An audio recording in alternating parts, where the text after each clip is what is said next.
So in today's video, we are going to be talking about the top 4 things to do if you have $1,000 in your bank. So I hope you guys all enjoy it. If you guys get anything in value out of this video, hit that like button, subscribe. My name is Carter and we talk about everything money on this channel. So if you find that interesting, subscribe and join the team. So let's jump into it. I hope you guys all enjoy it. Let's go.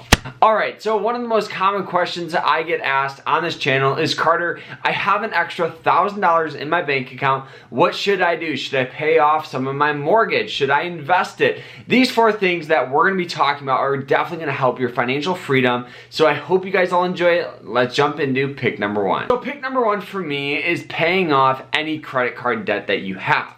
Now the reason why I think this is the number 1 choice is because on average Americans have over $5,583 in credit card debt. Now I know you might be saying, Carter, hey, everybody has debt. Yes, I completely get where you're going, but on average, credit card companies charge anywhere from 18 to 28%. So let's round it to 20%.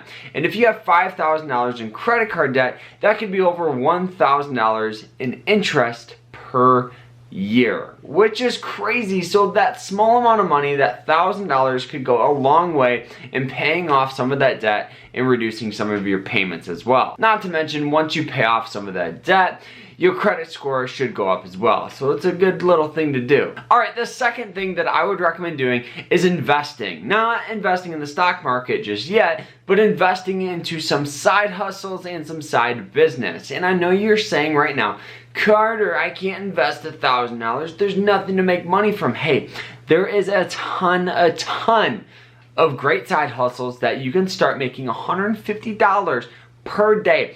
The best one that I found that works well for me and in my area is actually table and chair rentals. You can buy about 4 tables and 32 chairs for about $900 to $1,000, and you can run them out for $150 per day. So if you're booked on the weekend, hey, that's $300 per week that you're getting in passive income. And creating a side business is a great thing because you don't have to be dependent on one income. You can be diversified into a couple other sources of income. The third thing that I would recommend doing, now it's time to invest in the market. Now, the first thing I would recommend doing is opening up a Roth IRA account. When you guys want to invest, open up a Roth IRA. This is a retirement account that gives you tons of tax incentives when you retire, and just invest in the S&P 500. That's all you need to do. Don't, get caught up in trying to buy AMC and GameStop and all these hyped up stocks.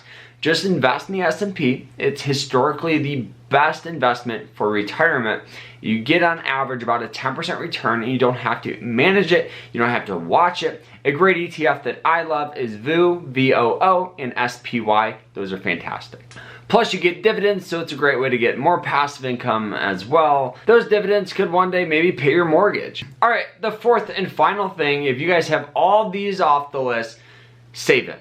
Save it for a rainy day, save it for something that you guys want, but my recommendation is having an emergency fund is very, very important. I found this out actually the hard way. When I first bought my house, we actually went on vacations and did a ton of stuff, and then our hot water heater went out and our AC went out, and I soon realized I should have a budget that I invest or that I keep in a savings account every single month, so it gives me some sort of cushion if something ever happens. I highly recommend it, with especially as you get older and you get cars and your tires go out, brakes go out, things add up very, very fast. So it's nice to have a cushion where you don't have to be stressed about it, even if it's $100, that goes a long way, guys. So I hope you guys enjoy it. If you guys did, hit that like button, subscribe. This was the top 4 things to do with $1,000 that can make you more financially free. Hope you guys enjoyed it. If you guys did, hit that like button, subscribe, and we'll see you guys later. Take care.